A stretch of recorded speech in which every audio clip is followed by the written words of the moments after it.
Mesdames et Messieurs les ministres et chefs de délégation, Excellences, Messieurs les ambassadeurs et chefs de mission diplomatique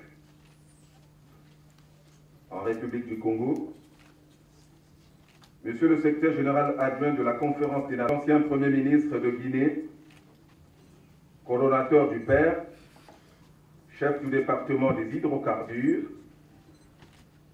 Monsieur le conseiller du président de la République, chef du département des mines, Brazzaville, Mesdames et Messieurs les participants, cette belle et hospitalière ville, au cœur de l'Afrique, vous souhaite, va réunir plusieurs notabilités, chefs d'entreprise, chercheurs et bien d'autres personnalités autour du thème création et rétention de la valeur dans les industries extractives. Excellences, Monsieur le ministre d'État, Mesdames et Messieurs, distingués invités, cette 15e conférence, qui se tient dans un contexte bien particulier de l'économie mondiale, est un signe de solidarité avec le peuple congolais durement touché par la tragédie du 4 mars dernier de la part de nombreuses délégations ici présentes et d'un grand partenaire au développement, j'ai cité la CNUSET, la Conférence des Nations Unies sur le commerce et le développement. Il convient de noter également, Mesdames et Messieurs, que ce rendez-vous de Brazzaville participe également au renforcement de la coopération intra-africaine et de la coopération de notre continent avec d'autres régions du monde dans le secteur de l'énergie et des mines, en relation, bien sûr, avec la vision pour les mines définie par l'Union africaine. De la prochaine conférence de Doha, prévue au Qatar du 21 au 26 avril du mois en cours.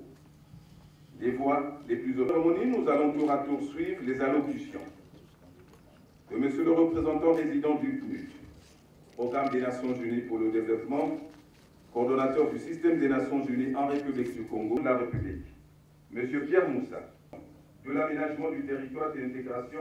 CNUSET ainsi, Mesdames et Messieurs les chefs de missions diplomatiques et consulaires, mes chers collègues du système des Nations Unies, Mesdames et Messieurs les représentants des médias, des organisations de la société civile et du secteur privé, distingués invités, Mesdames et Messieurs.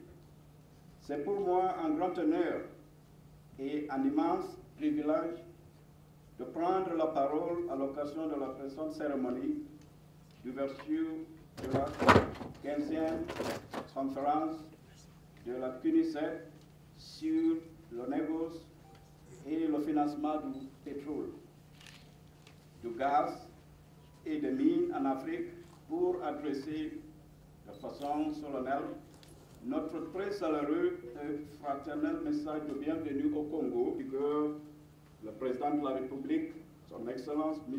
Denis Sassou Nguesso.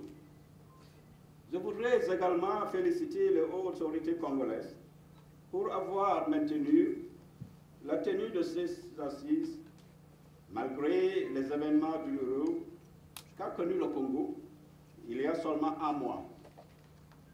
Ce faisant, c'est un signal fort que les autorités ont lancé, celui de maintenir le cap du développement malgré l'adversité et les difficultés circonstancielles auxquelles le pays doit faire face. Comme vous le savez, dès le premier jour de la tragédie, le président de la République a démontré par l'exemple la nécessité de ne pas se décourager. C'est faux le président Houphouët-Boigny qui disait que le découragement n'est pas africain. Le président de la République, son Excellence M. Denis Sassou Nguesso, nous a montré, preuve à l'appui, que le découragement certainement n'est pas congolais.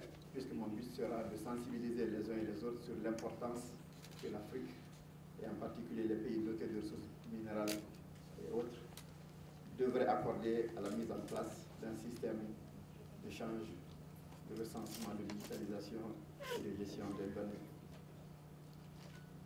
Il n'est un secret pour personne que depuis quelques années, les matières premières ont fait que la plupart des pays consommateurs se sont dirigés vers l'Afrique. Mais qu'est-ce que l'Afrique tire réellement de cette possibilité? Un seul chiffre, par exemple. Je vous dirais que l'industrie extractive a à peu près fait investir quelques 68 milliards en Afrique, soit 15% de l'investissement global en 2009. Mais, et ce chiffre est beaucoup plus important, les 10 premières compagnies minières au monde, alors qu'elles n'avaient totalisé que 3 milliards de dollars en 2005, en 2010, elles ont fait 7,8 milliards de dollars de profit. Quelle est la part de nos pays africains dans ces profits, dont une bonne partie a été générée de chez nous? Le but que nous avons, c'est d'attirer l'attention de tout un chacun pour faire en sorte que nos pays puissent, au moment où cette fenêtre d'opportunité est ouverte, que nous puissions tirer le meilleur profit de nos ressources. Pour cela, nous devons faire face à un certain nombre de défis. D'abord, nous devons nous rendre compte que le potentiel de croissance existe encore. Il ne s'agit pas de dire que cette période est passagère et que c'est fini.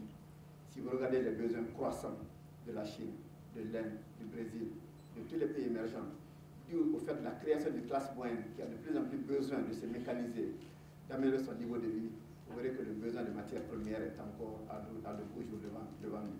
Public du Congo, pour l'accueil chaleureux que nous sommes en train de sentir. Je voudrais aussi tout d'abord exprimer au nom de la CNUSED mes condoléances les plus sincères aux victimes et au peuple congolais à propos du désastre qui a frappé le 4 mars. Je suis confident, j'ai toute la confiance que le peuple congolais va surmonter cette tragédie énorme qui vient de frapper. Maintenant, si vous me permettez, je ferme mon discours en anglais, comme préparé par mes collègues.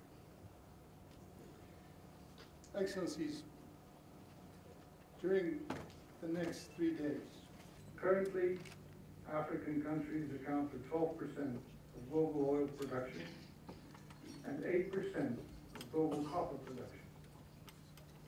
Altogether, of Africa's proven reserves foreshadows the future importance of its extractive sector,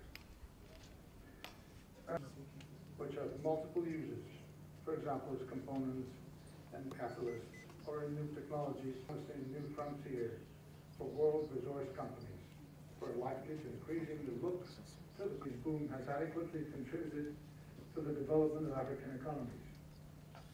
Where it has not, how can we change the system to ensure that future later, in December 2011, nécessite à la fois de gros investissements et des technologies complexes, eu égard aux zones de plus en plus difficiles dans lesquelles les entreprises pétrolières devront exercer leur activité d'exploration et de production de pétrole et de gaz au Congo. En outre, bien que la plupart des champs pétroliers aient atteint une phase mature, des méthodes modernes de récupération assistée permettent de leur redonner